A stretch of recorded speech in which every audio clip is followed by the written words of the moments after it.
Hi, everybody.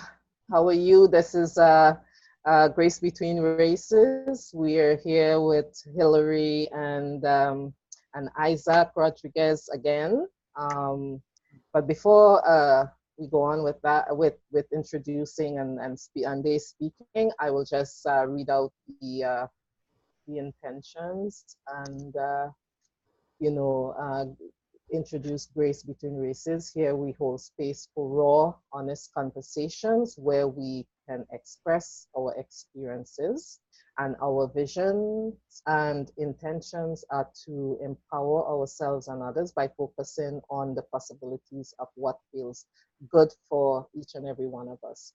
By looking at what feels good, we are raising the vibration to create more feel-good experiences in the way we go about our daily lives, whether it's race issue or gender issue or whatever else that exists outside there, all the issues that we face as human beings. We have the possibility of really empowering ourselves and connecting in a higher vibration. So with that being said, we're gonna have it's going to be a little bit different today, where we're not going to have the gathering, but we are sitting here with Ike and Hilary and myself, and we're just going to have a dialogue on topics that varies in some ways, but it's all linking up to how empowerment and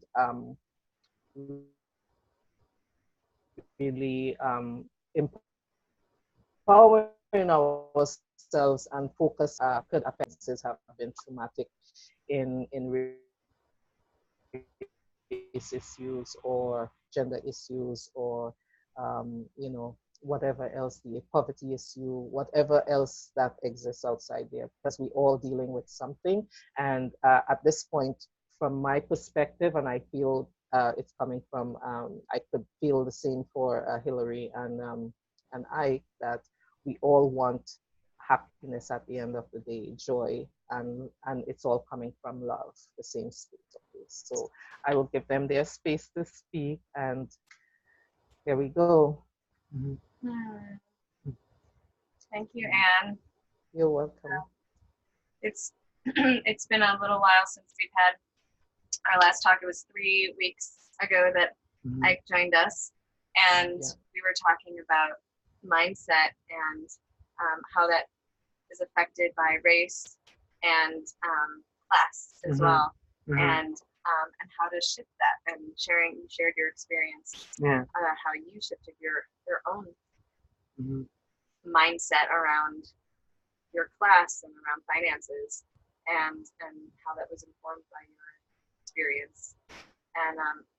And for me, because I'm in this relationship with you, like, we're having these conversations regularly and talking about it, and we've had a hard time securing guests recently. And so I thought, well, why not just continue that conversation between us more publicly, since that was really the initial intention, was for us to bring our lives together and have our conversations to do our own work together and make that more public. And so Ike has joined my life in a way, and I wanted to bring him in more into this conversation. So I'm really joyous to do that together today. And of course, the big difference between us, in obvious difference, you might say, is gender. And we wanted to have a man who has a different gender experience to have this conversation with us, bring more diversity in, right? And of course, we also have a different class experience and race experience too, and that makes it really rich and exciting to have the conversation. Yes, absolutely. So, is there anything you want to share? No, this is we'll flow. We'll go with the conversation. With the flow. Yeah. Good at that. So do you want to start us out, Anne, about what you've been thinking about personally, and where you want us kind of set us Yeah. So basically, as I was saying before, is personally, I have had some rude awakening myself with my experiences, and as Grace Between Races, we have always emphasized it's raw, honest conversations. So it's not like I am up here and I'm talking to people at the bottom.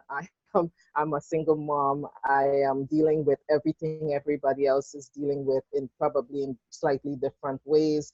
And so I'm sharing my experiences as it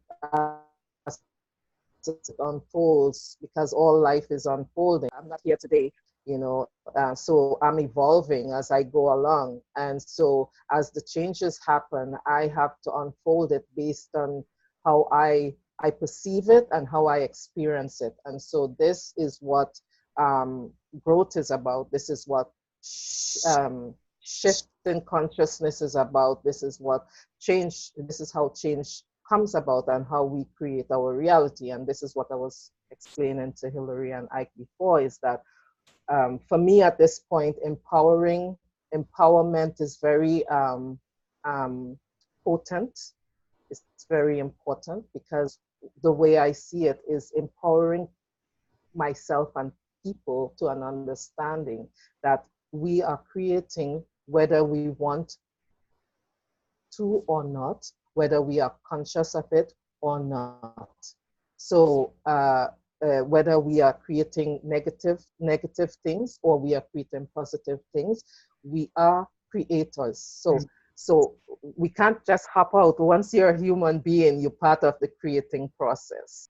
And so for me is, my question to myself just came up. So since I am a creator and I'm creating either way, how can I create what I want rather than what I don't want? This is the question, right? So the answers come up, because once you put the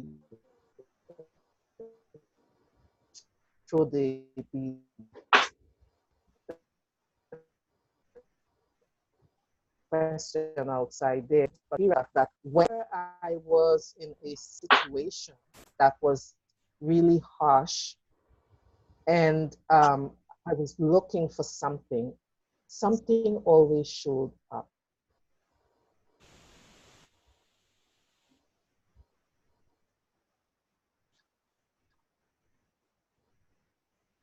Whether it came through in a book form, I needed to hang with that at the beginning. I did not trust that instinct. I didn't know how to believe in that. So I would look at it and say, "Oh, this thing just came into me, to my awareness," but I didn't really. It came at the right time, and it really made me feel better. But I didn't really focus on it. I thought, well, okay, so things happen, things just happen, like spur of the moment, by accident, kind of. But looking back in retrospect, I'm realizing that every time that I am in something similar to that situation, something always shows up that really helps me. Because some people call it grace between no, some people call it grace. And so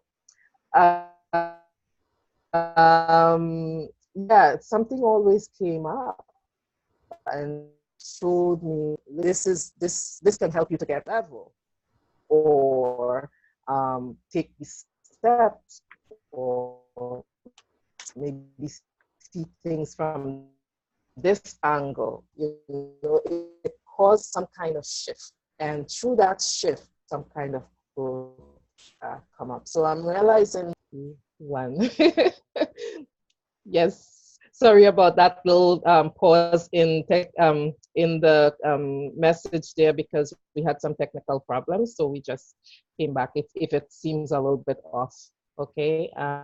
So as I was saying before, what I realize is that change is possible for each and every one of us, because in that shift of understanding that, um, like I create my own reality, what that made me feel powerful. My power, I didn't give it, like it's not outside there where I'm looking for something outside of myself anymore, but within myself.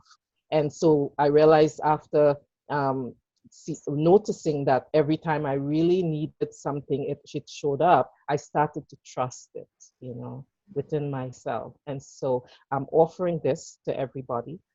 It's very important that we all understand, come to this little, or at least look at it. And I mean, like, this is just coming from my experience and my words, but I'm asking that you do your own research within yourself and see how it feels to you. Like, notice, when things are occurring for you, what comes into you, what are you asking for, what it is that what it is that you want to create, you know and put the focus on what you want rather than what you don't want. Because my thing is, I was coming from a totally scarcity mindset where I was panicking, having a lot of anxiety problems, dealing with a lot of kind of depressive kind of mode, because there was no, like, I wasn't able to see my way out of the situation. And so everybody's is called to do the inquiry work, and look at your own experiences, and question your mindset, because a lot of the thoughts that we're having, and I mean, we all kind of know of books. I've read so many books, and I've done so many research. And I mean, the book that comes to mind right now is Napoleon Hill, Think and Grow Rich. I mean, thoughts create reality. We get in life what we, which science is now catching up with and backing it up. We have the possibility to change our reality. So this is my message today, and I will pass it on to Hilary and Ike to kind of step in there and take it into direction that you to, or what this means. So Yeah, thank you. We're having a little bit of challenges with the recording today, so hopefully yeah, it will continue to work. And yeah, I just wanted to speak to, I mostly can relate to the challenge of being a woman, and what that experience is, and that's my experience of oppression, and I've internalized sexism, and I'm like, I've undone a lot of that, but it's still an experience that I work with, and that some of us have more identities that we're working with, internalized, more identities around internal oppression. And so you, Anne, as a woman of color, you have being a woman of color, and you have being a woman, and that experience is more challenging than being a white woman who grew up upper middle class. And so we connect around being women, and we're having some conversation around this, but it's a very different experience of being a woman as well. And there's a lot of expectations put on me to be like professional and like put together and good, and but also there was a masculinity in that, which I learned to fit into the masculine culture, and it's been a lot of unworking that, but also to learn how to actually really relate to men, rather than seeing them as like the representation of the patriarchy. And like that's been really hard for me to be in an actual intimate relationship with a man because I've seen them often as representations of patriarchy that has felt so oppressive to me. And and it took a lot of work working with women to be able to unfold enough of my own trauma to be able to then start to have these conversations with men and start to look at things and feel more compassion for myself, but then also for men and what it is and how men struggle to be true to yourselves. And I'm curious about your experience of that. Like being true in what way? Like in the masculine feminine relationship? Or yeah, well, in any way.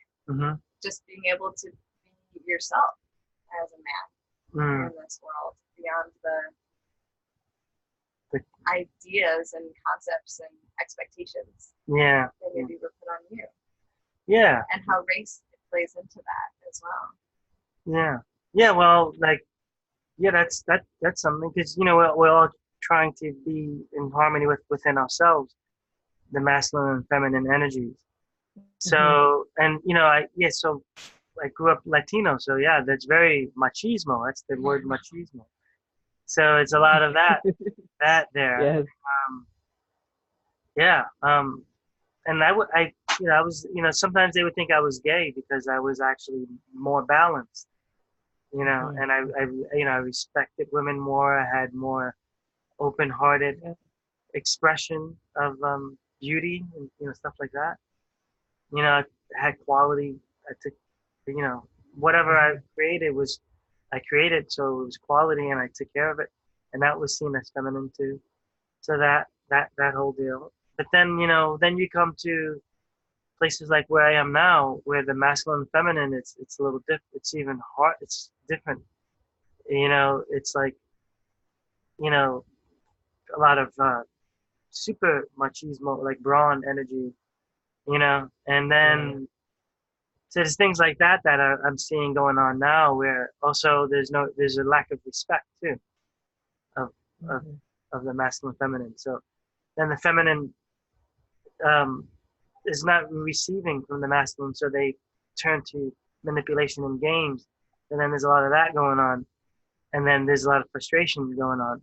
So that's been my experience of just observing. So how have you kind of created your reality amidst all of that? Like, where was that inner motivation to stay like true? That's a good point, because that's what I just knowing of self. Like, that's kind of knowing what I know to be right within me, and so and it's very lonely. It's been lonely because there's not a lot of women, or that can understand me, and to respect. So that's one of the things we have is there's a lot of respect. And and my masculinity is here, and also my feminine is here. So that's kind of where, and then now we have a discussion now. We're getting to actually, like sink into sinking more in feminine role, and I'm in more masculine role, and it feels like mutual. It's not like we're having to prove or play games like I'm the man with the big muscles, and I'm the cute girl that, like, whatever. Yeah. So, but we do have like softness and you know what I mean? Like, Yes. So I was just talking with a friend, Eve, who she's a white woman, and she's dated men of color often, and I was talking with her about it, and she pointed out, like, oh yeah, often Latino men have this need, or this, not a need, just a way of being that's like wanting to challenge the feminine boundaries in a way. And that was something that I really struggled with Ike initially, where I was like, but this is my boundary, and like I spoke my truth, and that's something in our kind of semi-new agey community that's like, well, we talk about consent and we like say what we want and we go there, but you know, you're working with energetics more and the flow of energy, and I have in the past as well. And so I was trying to understand like what really happened. And when she was saying this, I was like, of course, in the Latino culture, there's this sense of like the women are, you know, haven't read about it, so I don't have the terms, but like they have to protect their boundaries in a sense. But it's like a play, right?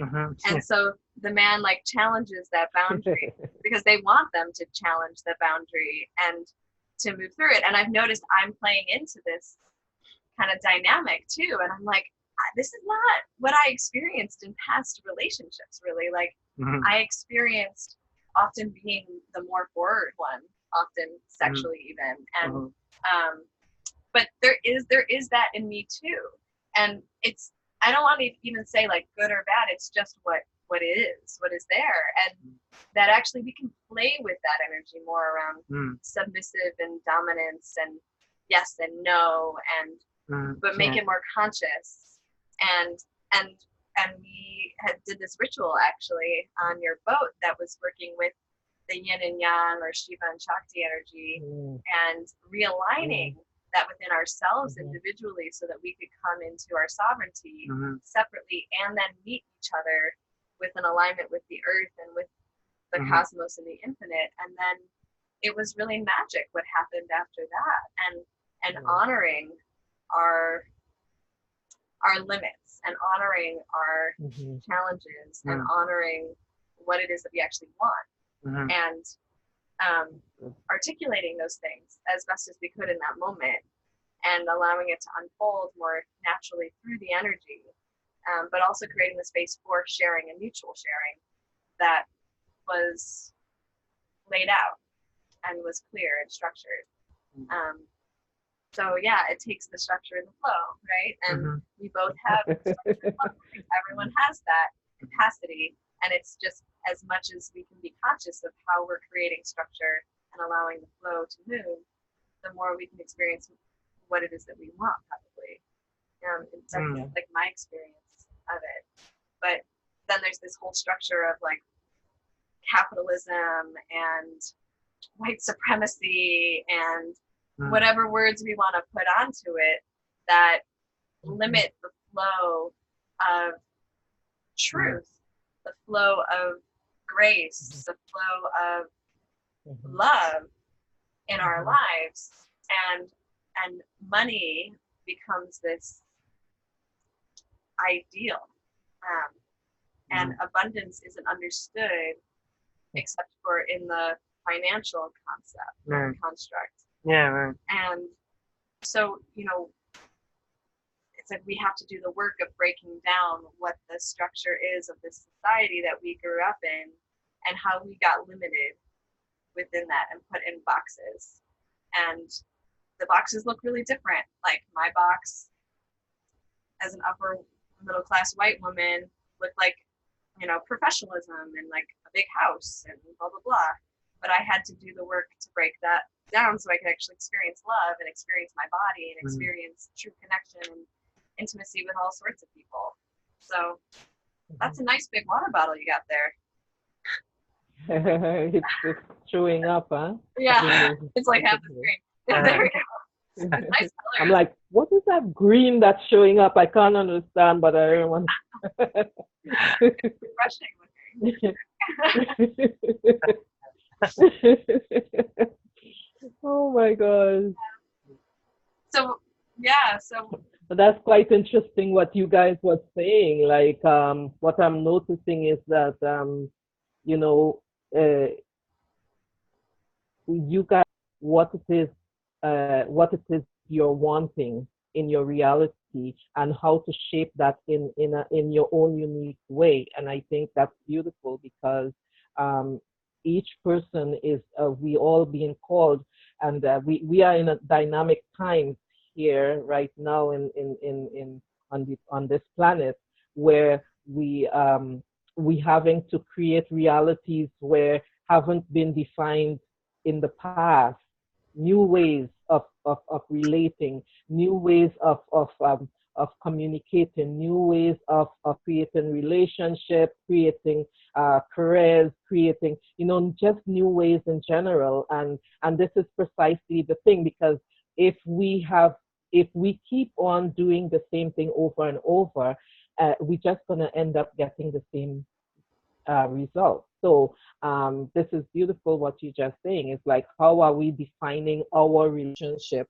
in a way that makes sense to us? And for each and every one of us, we are called to do this kind of work based on the fact that we understand that we're creating, whether we want to or not. We are powerful beyond our knowing, and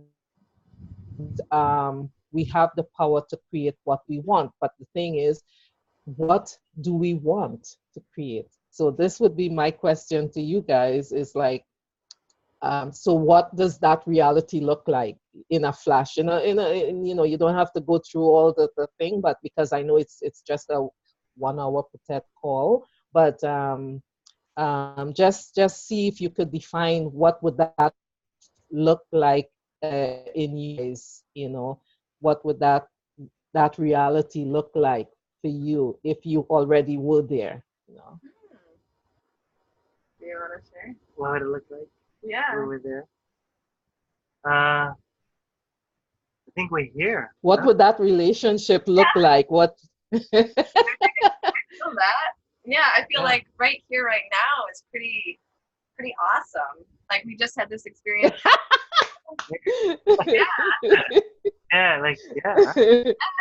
And it's really cool. Like I came into my community with, I don't know, 100, 200 of my friends in the woods, where we were able to be in our power and teach. I taught, and he played music for this embodiment journey, and we collaborated with a whole bunch of other improv musicians who just showed up, and people just showed up, and we got to hold space for transformation for others. And we did that a week ago as well with embodied astrology, and he was teaching about sidereal astrology, and I was bringing an embodiment to it and guiding people through a journey of how do we be present with the energies that are challenging right now and create the reality, like you're saying, that we want to create, and do that movement in community, in relationship with each other, and create it in that moment, right? So that's what we're practicing. We're doing astrology readings for my friends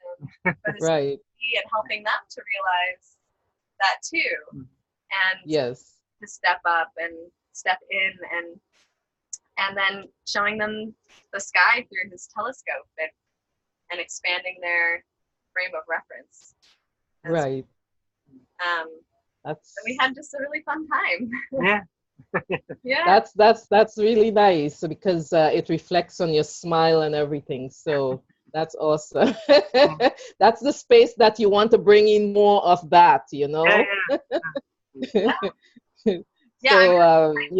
Will say I had a little nervousness about being like, so you want to do another call, and like we'll do this and it'll be less formal, less structure, and it might bring up things that might be challenging. And if we'd had a challenging weekend, we might have decided maybe we don't do that. But I just think this is gonna go well. Yes, absolutely. Absolutely. And that's what we did. Yeah. This is awesome, because for me, this is what life is unfolding is. And it's not always staying in that space of the vibration of what is. Like, okay, so, we have had lots of examples of people who really that situation, talking about Mandela, in you talking about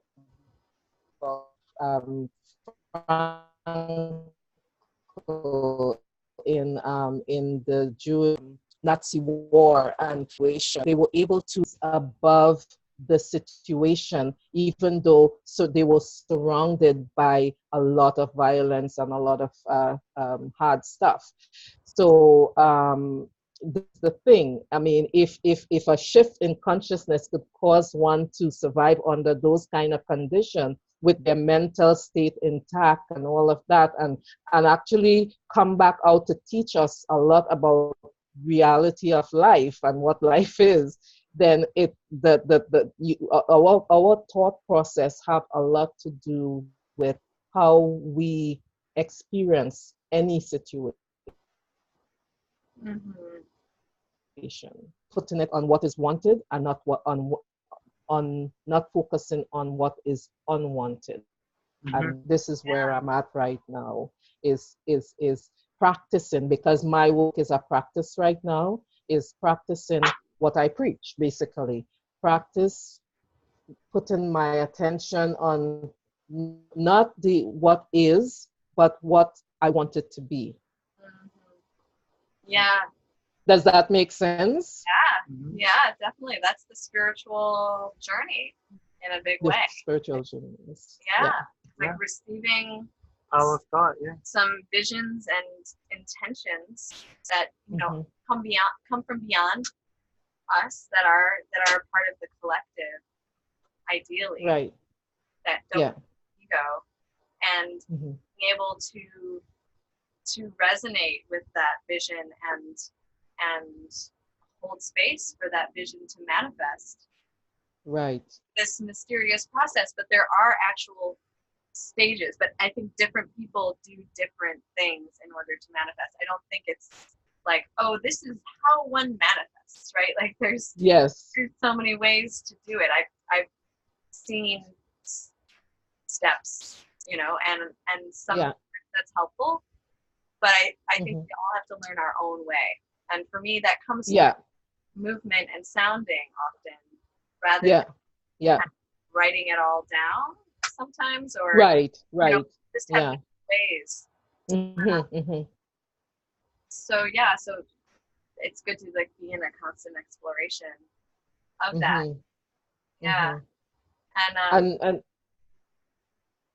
And how does that how do you think, when we look at the global situation on gender and masculinity and femininity and all of these issues, how could that how could that play into these kind of conditions that we have, in order to uplift rather than to keep it in the same mindset, constantly playing over the same situation over and over, whether it's race issue or violence among from gender, between gender and not race, and all of that? That's a really good question. I think this issue around gender actually gives a lot of insight, because I think it's such a clear polarity that we all experience, no matter what racial background, and that we can look at nature as well and see that polarity playing out with animals too, and even with the elements, and like with the earth and water, and there's penetration and there's imagination, right? There's like receiving and acting, or giving and receiving, and I think it's really valuable to think about movement in that way, and that there is like an inherent, it doesn't have to be sexualized or genderized, but we can break down the concept of sexuality and gender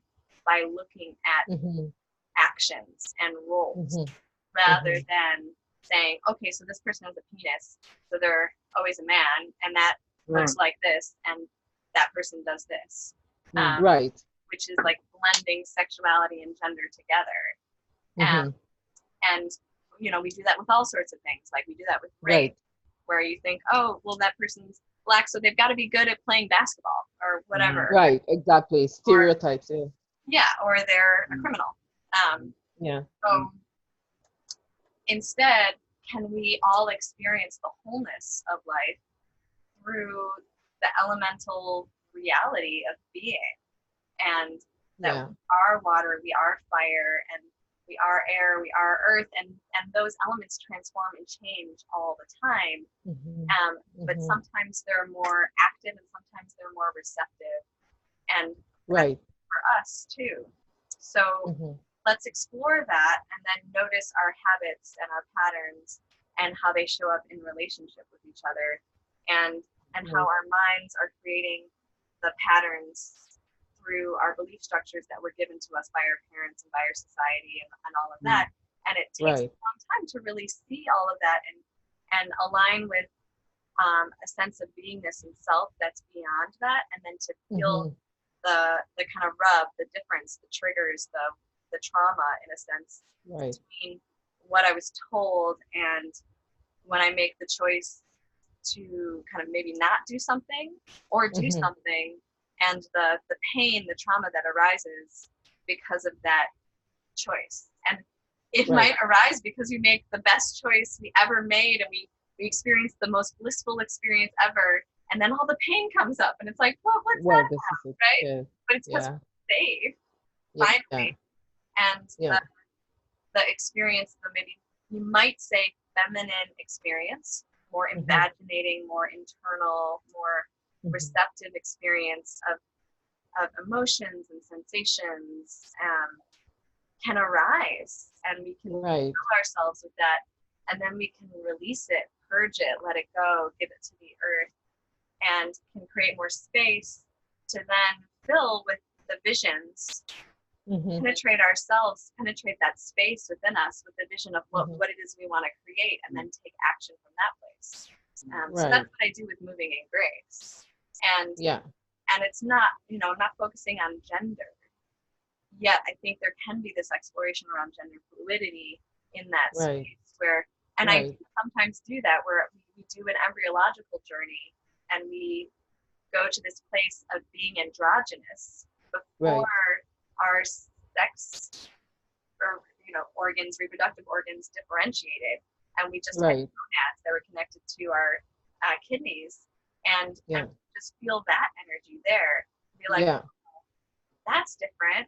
Like, I don't have a vagina, I don't have a penis, but I feel sexual energy, and then explore what it is to differentiate too, and know that we have that choice, and that at the moment I have also a choice to feel an energetic penis too, and explore what that's like, and to engage with people as if I had a penis, and that might be really challenging for some people to imagine, but I've also done sessions with people who are sexually male, have male reproductive organs, and yet have supported them to clear their energetic wound, maybe from a past life or their experience in this lifetime, feeling abused in their feminine self, so that they can embody that feminine more and bring that womb into their life experience. And I mean, I don't want to put you on the spot, but you shared a story this morning with me about birthing.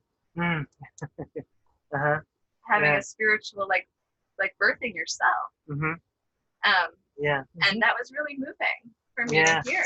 And I didn't get to say that to you because a phone call came in. But so, just like, thank you for sharing that. And like, it helps me to understand you better as well. Yeah, it was an experience when I was doing the plant medicine. I gave birth to myself, and I experienced labor pain and everything that a woman would experience. And then when the baby or whatever was gonna come out, when it came out, then it was me that hit the floor, and I looked around and was like, where did I just come from?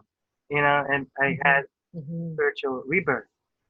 Like the mucus was pouring out my nose like uncontrollably, and so yeah, that was there. So that's really interesting. And so I just want to do a little plug for our friend Hollis Taylor, who's written this book called Divine Androgyne, Secret Path for Gender Variant People. And Ike actually bought this book from them at the Unifier Festival that we were at, and I've known them for many years now in the Fire Circle community, and they've been teaching a lot around transgender experience and the gender variant experience as well. and how to be in that fluid place around gender. And I learned a lot from them. And I'm now learning a lot more about them by reading their book. And the 50 pages are really about their story, and the first 20 are really about the trauma that they endured as a very sensitive being, and how that informed their experience of their sexuality and their gender and their curiosity and the truth around being gender fluid. And then, for me, I've been educated in this since I was like 13, because I went to a Unitarian Universalist church and we had sexual education. And then in high school, I went to an all-girls Catholic school, but my best friend came out to me as gay our junior year, and then came out to me as transgender in our senior year. And also at some point realized like she couldn't really be friends with me because I couldn't really relate to her trauma, and I wanted to. I loved hearing her and supporting her, and she became he, and then he became she again and transitioned back. He just had a baby actually not that long ago. And at the same time, like I had a hard time being really compassionate fully when their friendship was taken away, because I was trying so hard to be a good friend, but I didn't know how to share my own truth with them and to bring my own trauma forward, because I wasn't really aware of it, because I didn't have to be, because I had so much privilege. And so that's helped me to understand like why that was hard for them to be friends with me, because I didn't have to deal with my trauma at the time. Right. They didn't have a loving family. I did, that supported them. And my family became a bit like a surrogate family for them in some ways at certain points. And yet I think they needed to figure their own path out too. And everyone needs to do that in their own ways. And Hollis has done that in this really magical way too, being a musician and a healer and a counselor and so many things. And now does ancestral healing journeys with people, and is working also with elders with music and movement in nursing homes, and is bringing this work around gender in all the communities where they go. And I think it's important right now. It's a really hard conversation with a lot of people who may not have had the education growing up, and yet for me it's just opened up, well, I can identify with so much more. I don't have to be put in the box of being a young white woman and what that looks like and how I'm supposed to act and be. Right. And I can relate to this two-spirit idea that's from the Native American tradition. And my spiritual practice is about embodying both the masculine and feminine in union with each other, and then sending out bliss and emptiness and prayers for awakening for all beings. And that's transformed my life completely and helped me to show up as a real presence for people. That's absolutely fluid and flexible as much as possible. Make a lot of sense. For me personally, it's what I'm hearing and what's coming up is the idea of how much our belief system plays into to these way that we learn to relate in the world, and our biases and it brings up a lot of different issues. And as you're talking about gender issues, what is defined as feminine and what is defined as masculine, and how we define, we're brought up to look at that stuff.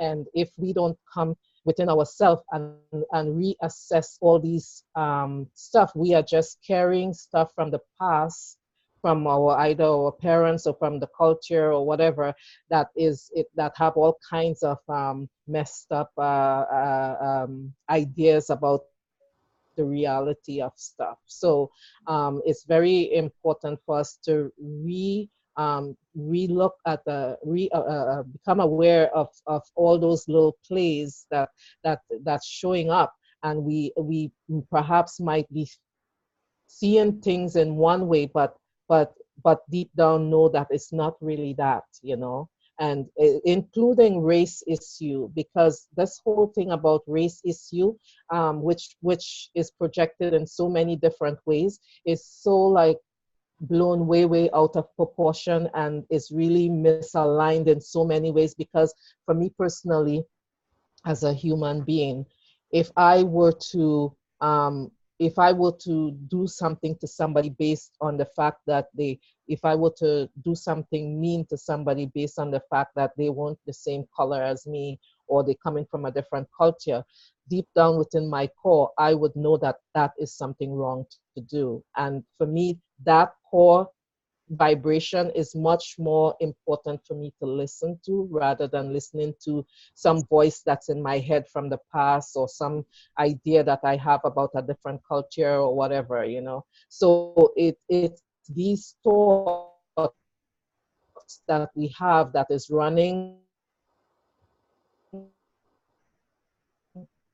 Mm. running around in our head, and put for me as where the work of knowing thyself, man know thyself, woman know thyself, is so important, because otherwise we will be always looking outside and being affected by outside influences if we don't have this grounding about who we are as a human being, and what really our core values are, and how to stay true to that. And with that, I was curious to know, also for us to talk about um, our moving forward with Grace Between Races, and how we are planning to project and move forward with it. And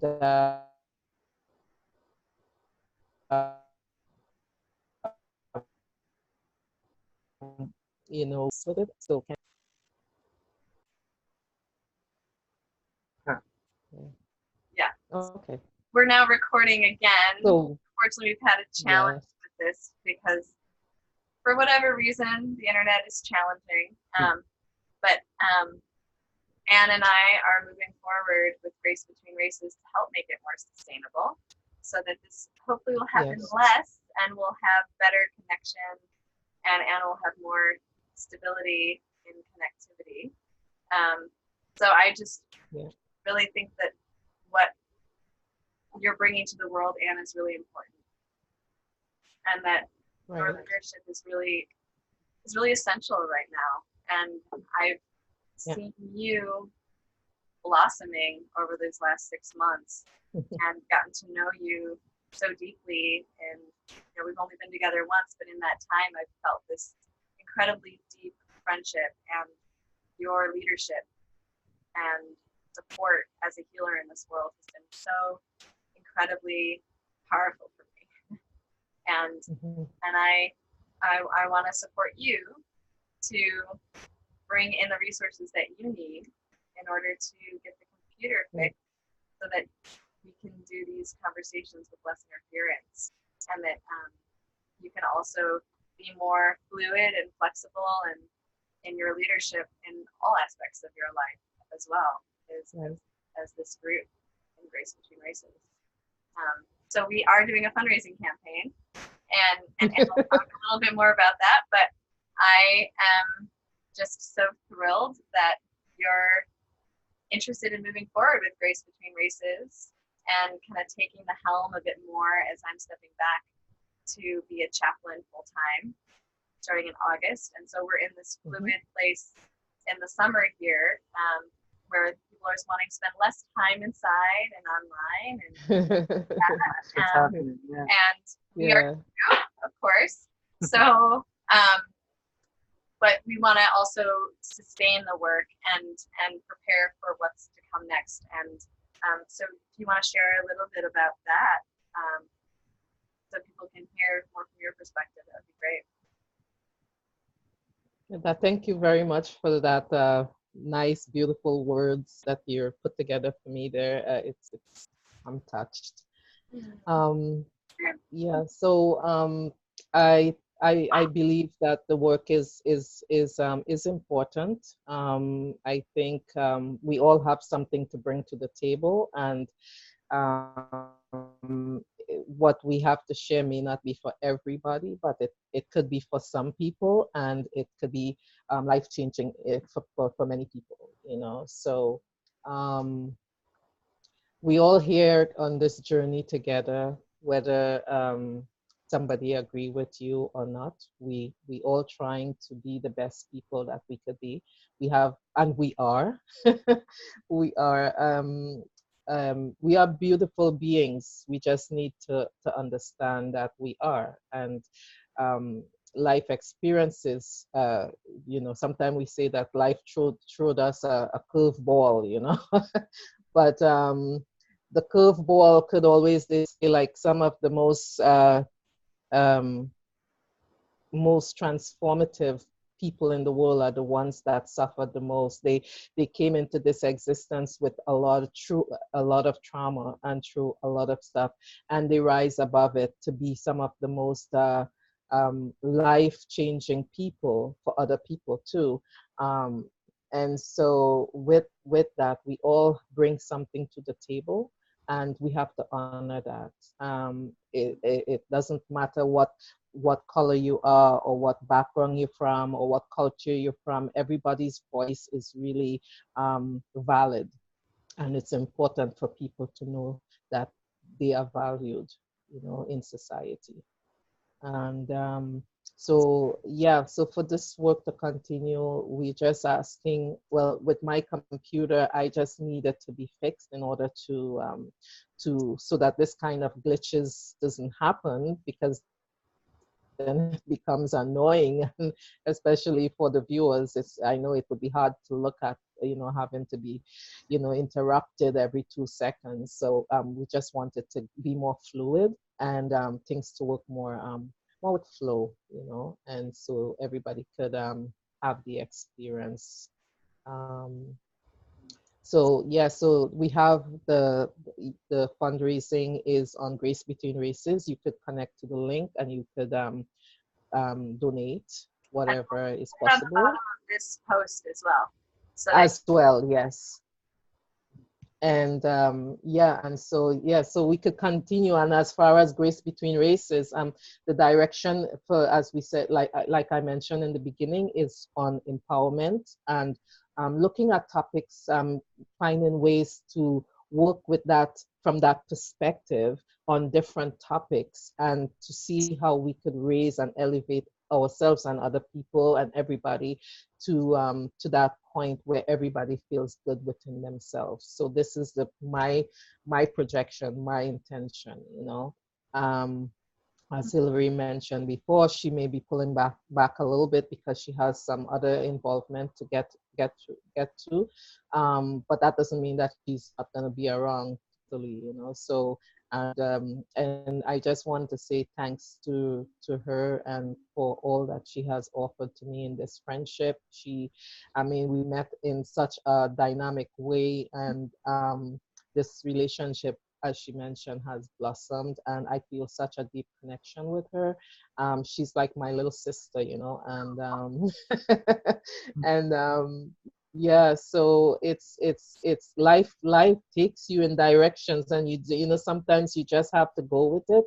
I didn't know where this would lead, to be quite honest, and it's bringing a lot of awareness and a lot of shifts, and it's causing me to ask myself some really dynamic questions and self-inquiry, just doing my own work, you know, and I will encourage everybody to do their own work. And you know, when you need to pull away, you need to pull away. Like Hilary, no, I don't always like to be on the internet a lot, like sometimes I have to take time for myself, and that's okay. People need to do that. Take a, get away from it and just be in your own bubble and figure out your own stuff, and then come back out again when you feel fit, and do that, and that's okay. Um, I'm so really it's a joy to have you and to see you guys together, and you're a brave guy to come between two gals and just hang out with us, and in some of these, I know we put you on a spot sometimes, but you'll get used to it. But you're such a dynamic person. I like the rawness, I like the down to earthness with you, and you say it like it is, and that's the way to do it. There's no pretense. And I think you don't need to have pretense. We don't need to pretend, just be comfortable with your experiences. So it's yours, you own it. And so, yeah, so that's my little take for today. I mean, if you want to hear more, come join us. I mean, Hilary will give you more information as far as what's coming up next. And we will see as we go along how the shift, and we'll let you know. We'll post things as it comes along as far as changes with Race Between Races and how the dates and all of that. So, so next Monday. Yes, next Monday. The 1st of July. Right. We're having, if all things go as planned, we're having Kevin Goodman come and join us, who's an amazing man, who is a professor. He was an assistant professor, maybe associate professor, I'm not sure the actual term, at UMass the last couple of years teaching social justice education. And he has a PhD in social justice education, and he's a mixed queer man of color, and is an amazing, joyous, hilarious being. And I know whatever he says will be incredibly informative, educational, and silly, as well as powerful. So it'll be a good one. And he's probably going to talk about like social justice education and maybe some embodiment too, because that's where he's been exploring a lot more recently. And we'll get that out as soon as possible. And and I know that JWoww is going to join us again on July 22nd. That's the plan. And I just saw JWoww at Unifier Festival. And I'm hoping that everyone wants to talk more around gender, transgenderism, and gender fluidity, as well as sexuality and race. Because they have a lot of experience with that as a person. And I'm super psyched about that. So so we'll keep you updated. Absolutely. Absolutely. So it froze again. So I think maybe that's a sign that we need to sign off for now. And thanks everyone for joining us and for your engagement in Grace Between Races. And please donate anything that you can to support us to continue this work, and for Anne to continue her work in the world. And we'll hopefully see you soon. Please add anything that you feel called to add to the Facebook page around how you are experiencing race and reconciliation in your life. How you are creating. Yeah, totally. Thank you, guys. Thank you, Ike. All right, take care.